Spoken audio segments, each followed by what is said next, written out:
எபேசியர் 1:3 இன்னொரு வாட்டி பாருங்க.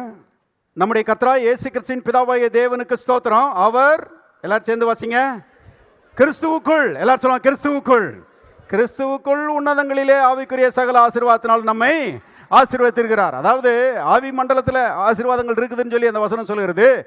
அதை காட்டும் ரொம்ப முக்கியமான ஒரு குறிப்பு என்னன்னா, கிறிஸ்துவுக்குள்ளே இருக்கிறது. அந்த ஆசீர்வாதங்கள் எல்லாம் கிறிஸ்துவுக்குள்ளே இருக்கிறது. கிறிஸ்து எங்கெங்க இருக்கிறாரு? சிலர் சொல்லுவாங்க பிதாவினுடைய வலது பார்சத்தில் இருக்கிறாரு. அது உண்மைதான். ஆனால் அருமையானவர்களே, பிதாவினுடைய வலது பார்சத்தில் உயிர்த்தெழுந்த சரீரத்தில் அவர் வந்துருச்சிருக்கிறாரு, வெற்றிருக்கிறாரு.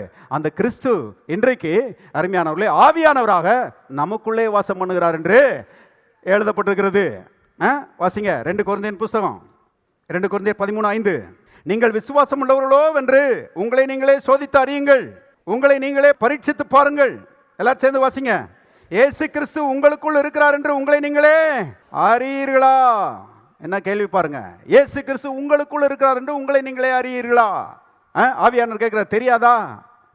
இயேசு கிறிஸ்து உங்களுக்குள்ள இருக்கிறாரு.